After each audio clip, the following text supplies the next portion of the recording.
This is from 10/19/19. Welcome to my art studio.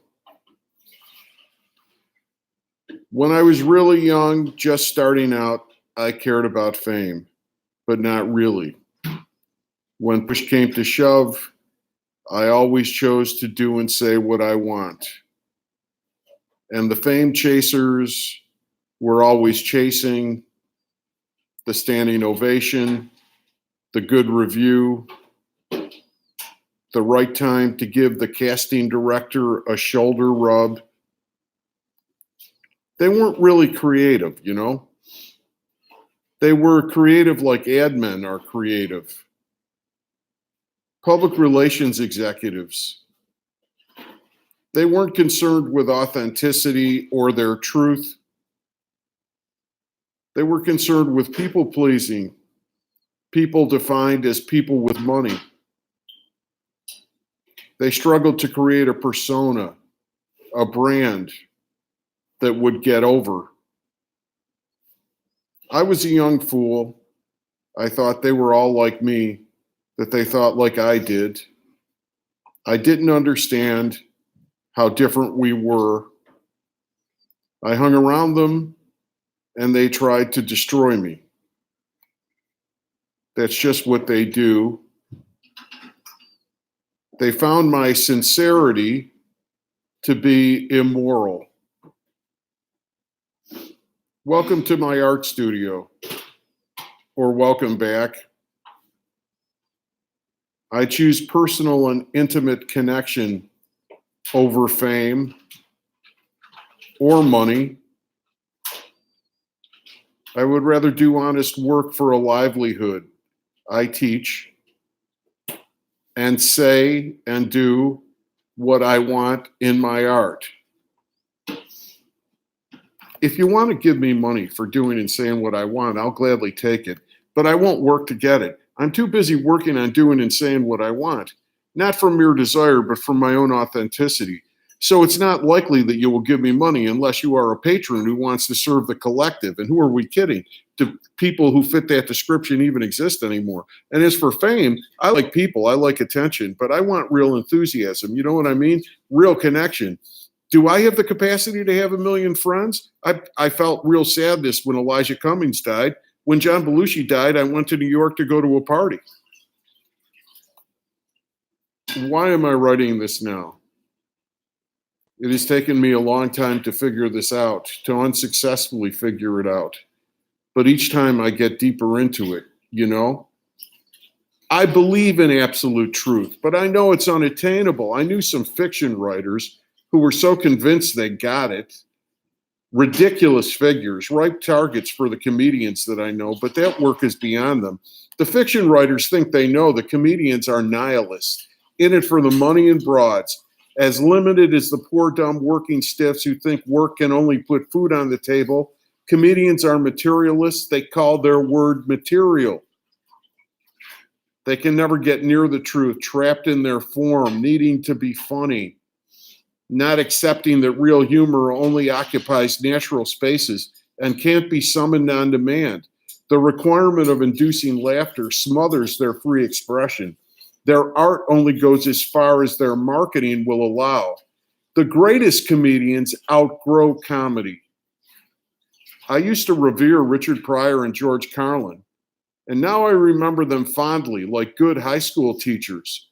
I'm grateful for their importance to my personal development, but my interests have transcended them. Am I placing myself among the greatest of comedians? Well, honestly, yes. I learned so much on those stages, but now I'm something more. I feel good tonight.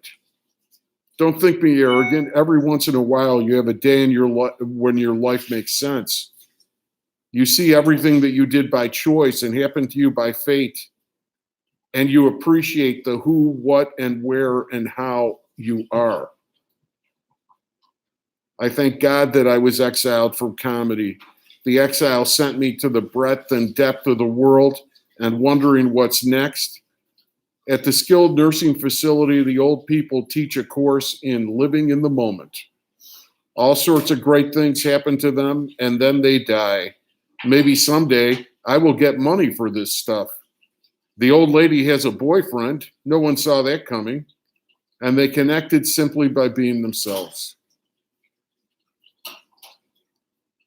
To free myself from the shame of not wanting to be rich or famous, and now, given that our recent history has exposed the folly, even the evil of bread and circuses, the constant appeals to fear and consumption, the darkness of the American character of my entire life, personified in a president, a comedian president.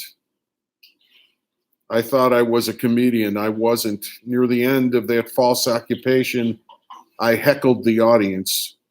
I started it. I grew to hate them. I wanted them to want something more, but I wanted to say my truth, and they wanted to crucify me.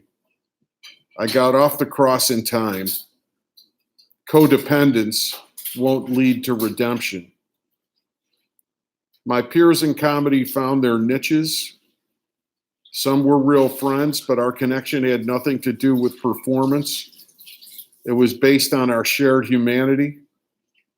They liked my art. Their hearts wanted to sing too, not sing for their supper. But even the friends didn't do what I had to do to separate from the other peers, the ones who became incapable of friendship, not only with me, but in general. They were distorted, misshaped from their years pursuing their own commodification. They turned into bizarre reflections in funhouse mirrors, cold and shallow, jealous and scared, looking over their shoulders like the last scene on The Sopranos, endlessly repeating the same old shtick. Bores, transactional. I'll be your friend for your praise and a referral. Friendship downsized to networking and finally drudgery. Their faux glamorous, faux roads less traveled lives were actually spotlight as cubicle. And every show was an industrial show. Meanwhile, out in the wilderness, I looked at love through a plate glass window in a self-imposed exile and performed a painstaking surgery on myself, removing the poor fools from my soul. The pain of their mean rejection forced me to pursue the cure of understanding, and my true vocation was born.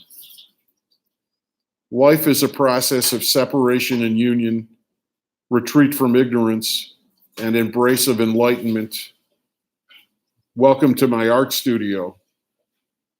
I hang my paintings on this blog. People are welcome to come and go, browse, or engage with intensity.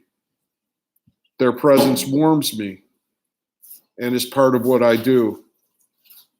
I am so happy today, so satisfied. I've been free of marketing and self-promotion and longing for broad popularity for a long time. But today I am conscious of my freedom and grateful. The old comedians who used to frustrate, anger, and hurt me so now arouse my pity. A mural of emaciated, tormented, naked, howling people on a circus train, extending their reed-scarred arms through the bars of their cages, shrieking into the desolate countryside, deluded that they are saying anything to anybody. The bitterness that I once held is theirs. Their successes are Pyrrhic victories. What matter if a man gains the whole world and loses his soul? The carnival barker in chief works so hard to avoid working. Real work in the arts involves the exploration and understanding of the inner and outer worlds. Just like real work in education, the law, medicine, the bosses seduce, mock, patronize, and punish. And their salesmen and entertainers, rabid poodles with shaved asses, doing tricks and snarling at the ringmaster's whips, emulate the bosses, mistaking what is worthless for precious value. I'm not better than them. I speak with no superiority. I'm a shaman who has worked out their illness. But I am so happy that I am free. And someday, not now I'm certain, one or two of them will read these words at the moment when they too feel these feelings, but have not articulated them, either by lack of process or ability. And the words will help them walk away and to the beautiful, real world. Copyright 2019, Richard Thomas.